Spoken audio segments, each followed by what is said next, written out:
Fala galera, tudo bem? Espero que todos estejam bem, com saúde, com suas famílias, esteja tudo na santa paz, certo? Dando início então agora à nossa próxima aula, é uma introdução à literatura, ok? Eu vou apresentar alguns slides para vocês, onde a gente vai tratar aí do nosso conteúdo de literatura durante todo o ensino médio. Claro que a gente está no primeiro ano ainda, focaremos mais ainda nesse conteúdo do nosso ano de 2021, mas vocês já vão ter aí uma prévia do que vão ver na área de literatura até o terceiro ano, certo? Então é isso aí, vamos lá acompanhar, fiquem atentos, que logo na sequência eu vou já fazer também o nosso formulário, né, que é aquela atividadezinha com algumas questões sobre esse conteúdo que a gente vai apresentando agora para vocês. Então, vamos lá, vamos começar. Então, o que é literatura, né? Literatura é um conceito que é dado nos nossos livros de português, que deriva do termo latino litera, que significa letra, né, na língua latina, aquilo que a gente já falou na outra aula, e são elas, né, as letras que compõem as palavras. Então, a literatura nada mais é do que é a arte que utiliza a palavra como matéria-prima de suas criações. Ou seja, se não houvesse a palavra, principalmente para a palavra escrita, né, a gente não teria nossa literatura, nossa arte e literatura, que é o que a gente estuda na escola, principalmente em cima da obra de grandes autores. Tudo bem até aí? Acho que sim, né? Tudo tranquilo. Vamos para a próxima informação. Nós trabalhamos textos literários e textos não literários. Aí a gente tem a definição diferenciando um do outro. O que seriam os textos literários? São textos elaborados com cuidado estético, né, se preocupando com a beleza também, né, do próprio texto, de uma linguagem trabalhada, uma forma artística cuidadosa e com o uso de vários recursos, como figuras de linguagem, que vai ser um assunto que a gente vai trabalhar esse ano, pontuação especial, né, para dar mais ênfase às palavras que o eu lírico ou os personagens vão dando à história, vocabulário selecionado, a musicalidade e o ritmo. São carregados de emoção e simbologia, todos esses textos literários, né, que traz a vida e a beleza das palavras no papel, tá bom? Então, o texto literário é aquele feito com intenção, costumo dizer isso para os meus alunos, é o texto feito com intenção de tocar o leitor, tocar no sentido de fazer despertar nele a sensibilidade para aquilo que foi escrito pelo seu autor ou sua autora.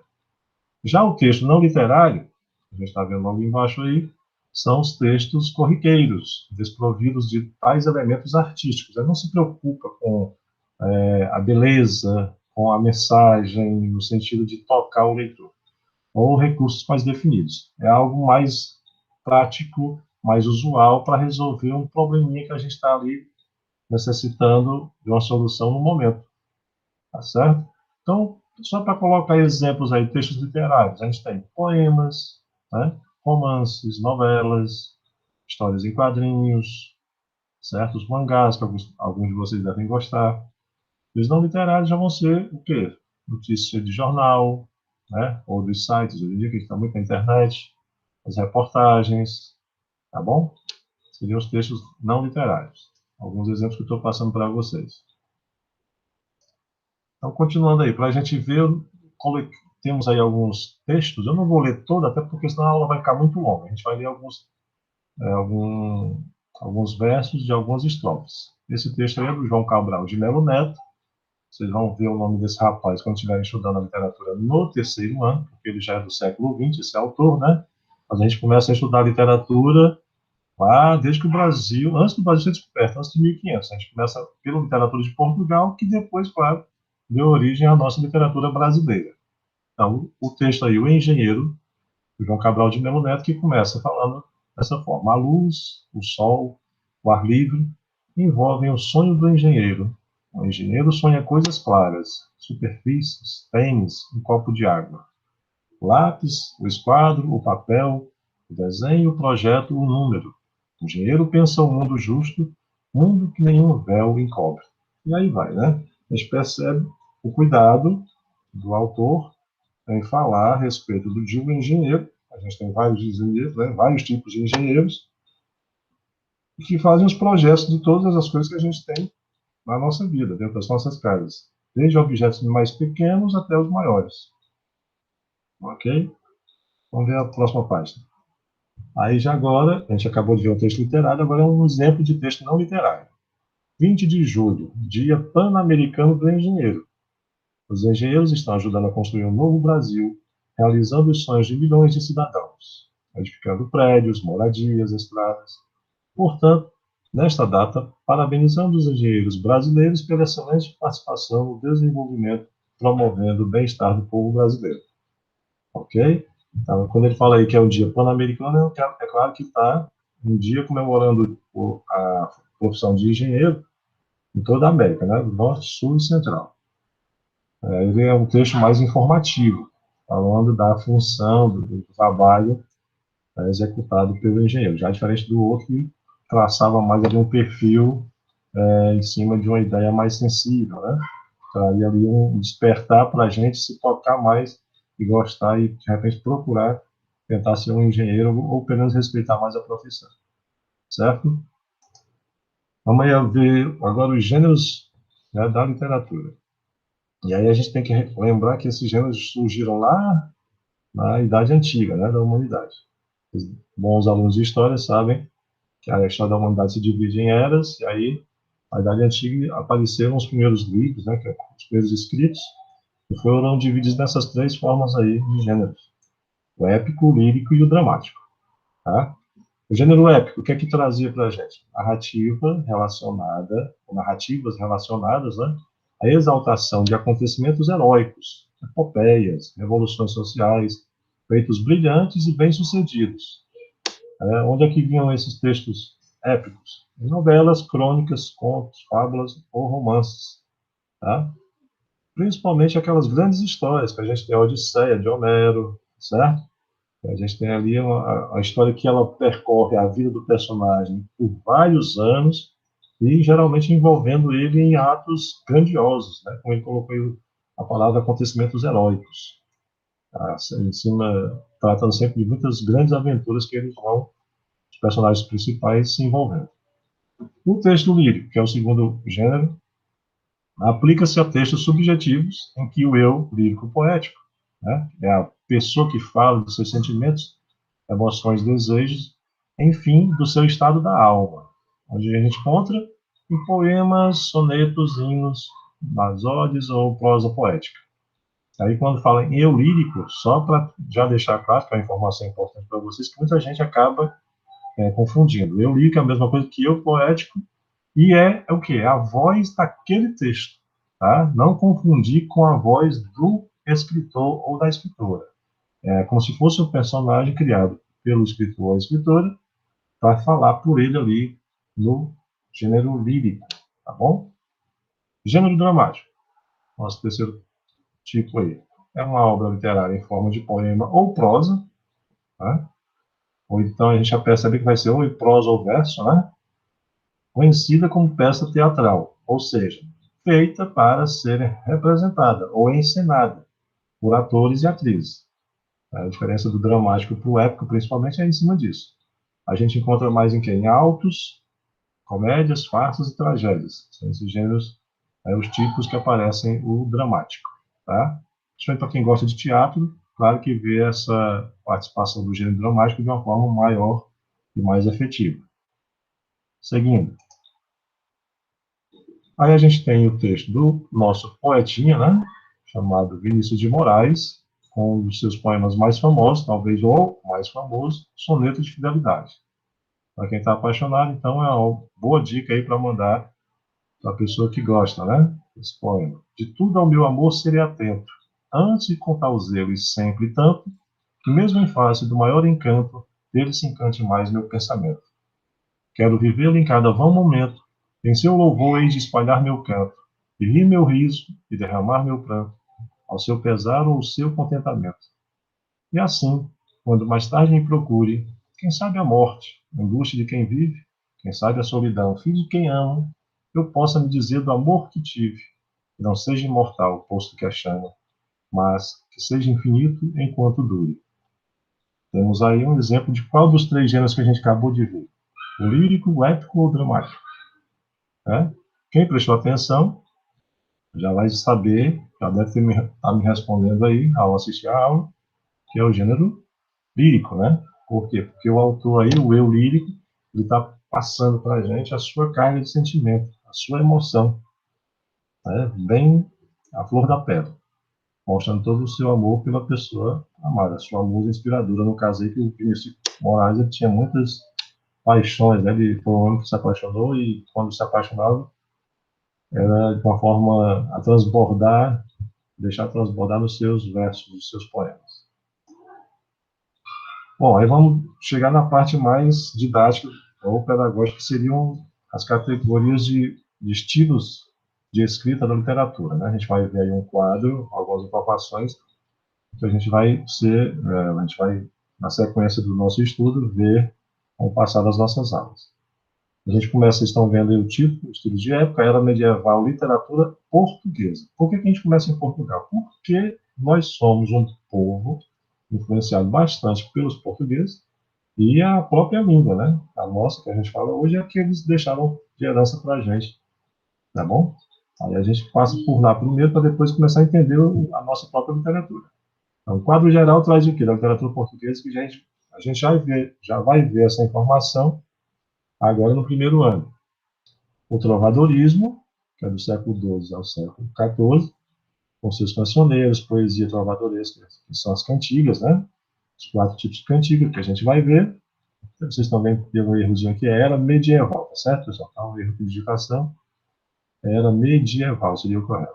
Depois do trovadorismo, a gente vai ver o humanismo, no século XV, né, com Fernão Lopes e Gil Vicente, com seus nomes principais, e o cancioneiro geral. Na sequência, a era clássica, com o Renascimento, com o classicismo, né, são sinônimos aqui, no século XVI já, com Camões sendo o maior representante de Portugal nesse período. O barroco ou o seiscentismo, porque acontece, né, nos anos 1600, século XVII a século XVIII, com o cultismo, conceptismo e seu personagem mais forte, né, nesse momento aqui da literatura no Brasil e também, claro, Portugal, porque ele era português de nascença, Padre Antônio Vieira. O neoclassicismo, o arcadismo, ou o arcadismo, né, que é sinônimo também, século XVIII, com a Arcádia Lusitana, Nova Arcádia, e o Boccaccio sendo o maior representante lá em Portugal.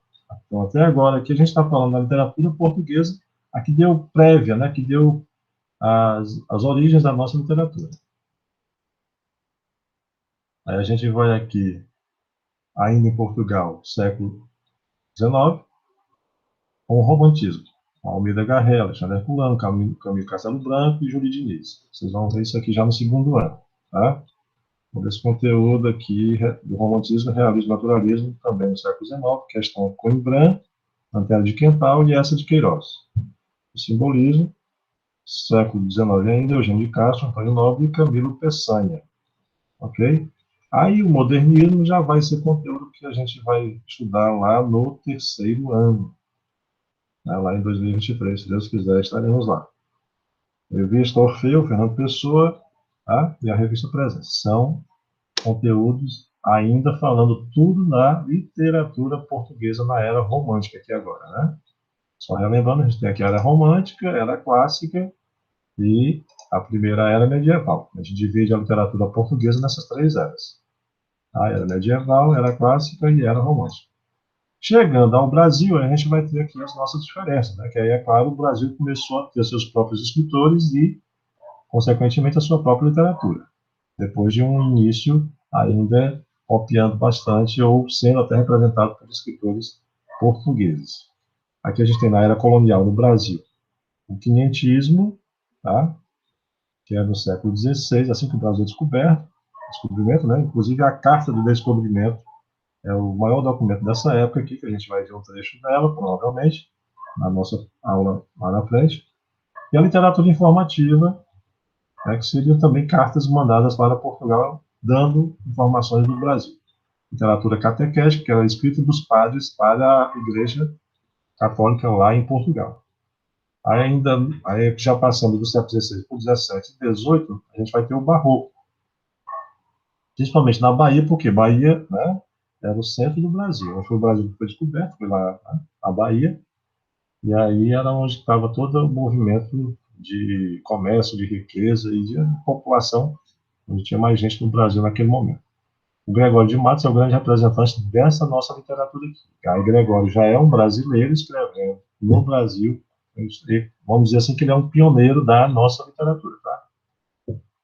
Porque esse rapaz aqui, o José de Anchieta, ele era português. Veio de lá para cá como padre, para catequizar os índios e ainda era português, não tinha nascido aqui. Só que já no século XVII já começam a aparecer os primeiros escritores brasileiros.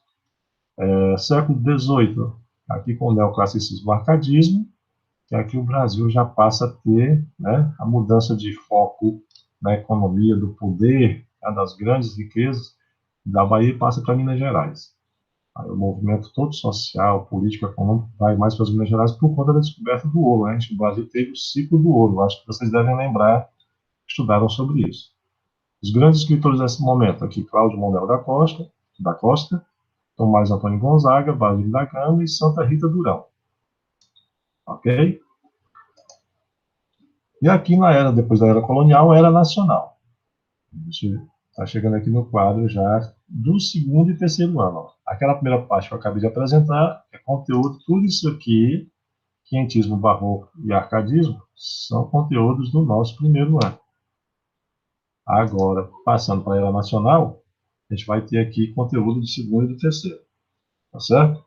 Século XIX, então, romantismo também, assim como aconteceu em Portugal, porque acontecia lá na Europa e se reproduzia aqui no Brasil. Só que, claro, com aí algumas características começavam a aparecer o tal do nacionalismo, porque os escritores brasileiros tentavam trazer as características do nosso país para as suas obras. Nomes de destaque: Gonçalves Dias, Álvares de Azevedo, Castro Alves, Joaquim Manuel de Macedo, José de Alencar. Né? Grandes nomes aqui, inclusive o nosso cearense aqui, que eu acho que todos já ouviram falar. No século XIX ainda, saiu o romantismo e entra a escola literária naturalismo ou realismo, né, com os nomes de Machado de Assis, Aloysio Azevedo, Raul Pompeia. Né?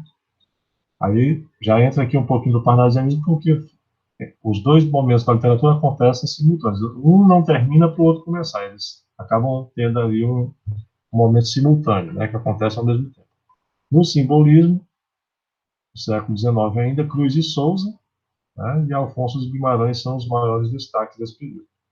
E aí a gente chega no século XX com o modernismo, século XX com a Semana de 22, né, de 1922, foi o evento que deu início a esse movimento do modernismo, com os grandes nomes de Mário e Oswald de Andrade, né? São dois caras, Mário de Andrade e Oswald de Andrade, a geração de 30, eu já falei na aula anterior que eu gravei com vocês, para vocês, que tem a nossa grande Raquel de Queiroz, geração de 45, Guimarães Rosa e Clarice Lispector, tá certo?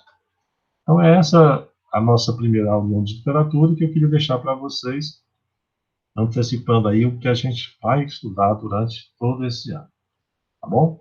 Então, a gente fica por aqui, vou preparar uma atividade para vocês, com aquele esqueminha de 5 questões objetivas, para vocês responderem o nosso formulário. Então, é isso, um abraço, até a próxima. Tchau.